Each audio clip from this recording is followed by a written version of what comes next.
नमस्कार। स्वागत है हमारे चैनल सुप्रीम कोर्ट जजमेंट इन हिंदी पर।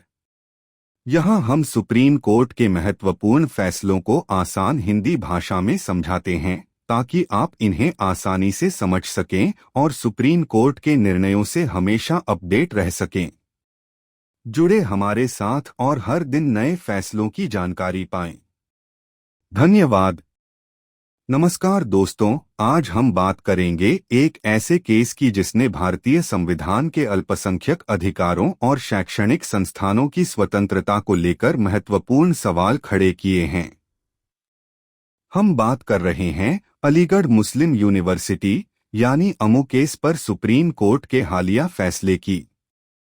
अलीगढ़ मुस्लिम यूनिवर्सिटी, जिसे 1920 में मोहम्मदन एंग्लो ओरिएंटल कॉलेज से बदलकर विश्वविद्यालय का दर्जा दिया गया, हमेशा से ही मुस्लिम समुदाय द्वारा स्थापित एक संस्था मानी जाती रही है।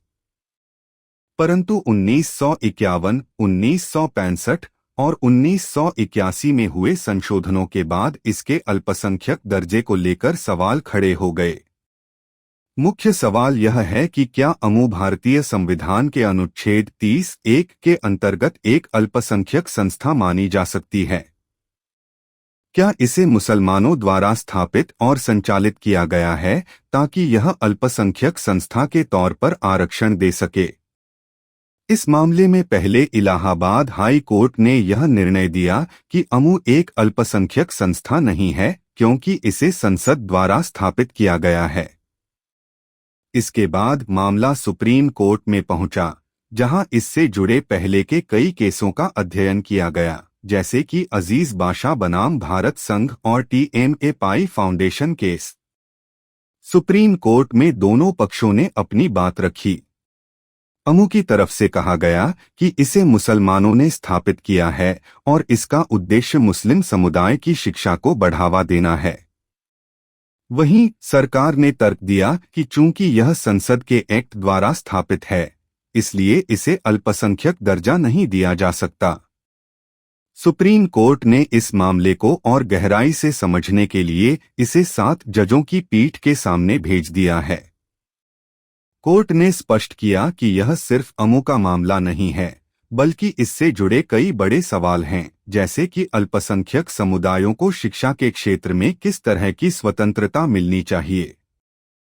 तो इस केस के कुछ मुख्य बिंदु हैं।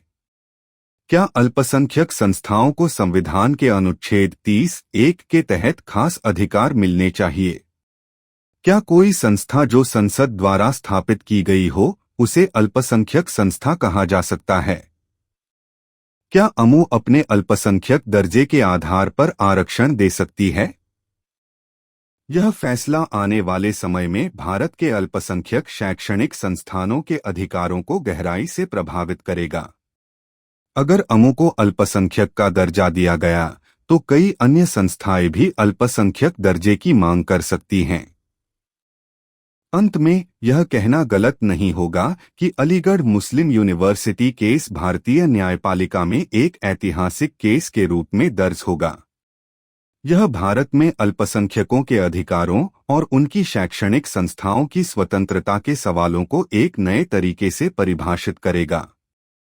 अगर आपको हमारा कंटेंट पसंद आ रहा है और आप भी रोजाना सुप्रीम कोर्ट के नए फैसलों से अपडेट रहना चाहते हैं, तो कृपया हमारे चैनल को लाइक करें, सब्सक्राइब करें और बेल आइकन भी दबाएं ताकि आपको हर नए वीडियो का नोटिफिकेशन मिल सके। आपके सपोर्ट से हमें और बेहतर कंटेंट बनाने की प्रेरणा मिलती है। धन्यवाद।